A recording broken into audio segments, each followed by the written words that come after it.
there's a lot of outrage regarding the sentence that was passed down by the judge in the death of Akai Gurley.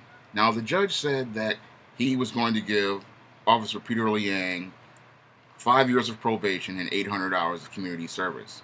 And there was a lot of outrage regarding that egregious sentence. And unfortunately, the response from the African American community long term will just be that outrage. And that's why nothing really changes in the African American community.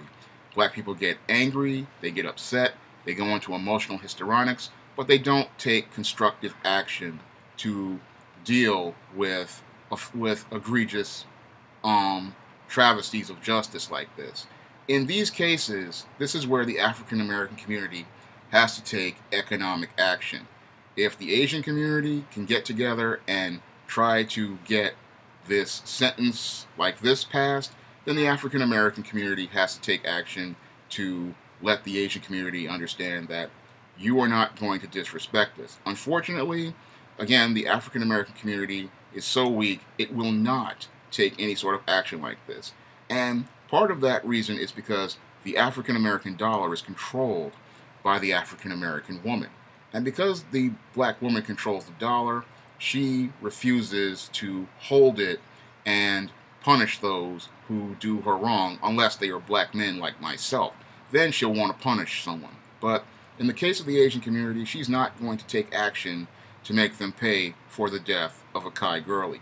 Instead, she's going to head down to that Korean hair supply store, buy herself some more silky yaki weave, and buy some more hair care products, and continue to go on with business as usual. And that's one of the reasons why things aren't going to change. The other reason why things aren't going to change in the face of this travesty is because the African American Negro is too scared to take political action. When you look at the actions of your black district attorney, Kem Thompson, this man should be recalled. The black constituency in Brooklyn, here in New York, needs to recall this man. This man advocated for no jail time for Akai Gurley's killer, Officer Peter Liang, and he needs to be terminated from his position because he was not acting in the interests of the black constituency here in Brooklyn. He pretty much threw the black constituency under the bus, and he needs to be punished for that, either in a recall or in the next election. This man's political career needs to be ended right now. Unfortunately, many of these African American Negroes are cowards, and they don't have the backbone or the stones to call for this man's recall. They don't have the courage to stand up and say, you know what, you did this to us, we're going to punish you.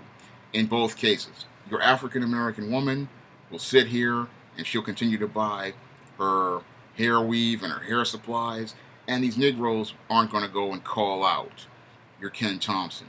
And that's why nothing is going to change, because most people know that this African American Negro, again, is at a weak state. They can pretty much walk all over him. If something happens, everybody knows the paradigm regarding this Afro-American Negro.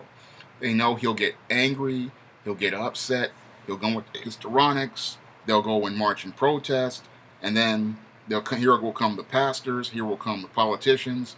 They'll, put up some charges, have a little farce of a trial.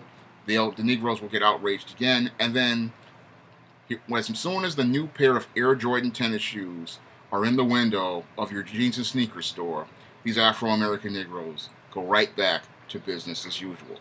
This is the dysfunctional paradigm that African Americans continue to follow, and this is why nothing ever changes in the black community.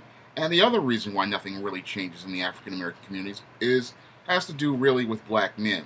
Black men pretty much have to stop relying on black women to be the face of their movement. I look at movements like Black Lives Matter, and the reason why it really has no traction is because you have a woman advocating for black men. Black men have to start speaking for themselves. Black men have to start saying that Black Lives Matter, because everybody knows that when the black woman is speaking for the black man, it makes him look weak. Moreover, they know that the black woman can be pretty much bought off. If we look at the cases of Eric Garner, Michael Brown, Tamir Rice, all those women were pretty much bought off with cash settlements. And in most of those cases where these incidents went on, they were Democratic strongholds. And what are those women doing right now? Those women are endorsing Hillary Clinton, showing how weak politically and retarded politically African Americans are these days. We're pretty much getting steamrolled because we are not taking the lead in our own causes. Black men are not taking the lead. I look at what's going to happen in the case of Akai Gurley again, and his girlfriend is pretty much going to join Eric Garner's mother, Trayvon Martin's mother, Tamir Rice's mother, in getting that cash settlement from the city and then going on to endorse someone like Hillary Clinton. And that's going to lead to, again, business as usual. When you look at this case, again, it's a travesty of justice, but the greater travesty is the lack of organization and galvanization of black men in dealing with these matters in a constructive manner.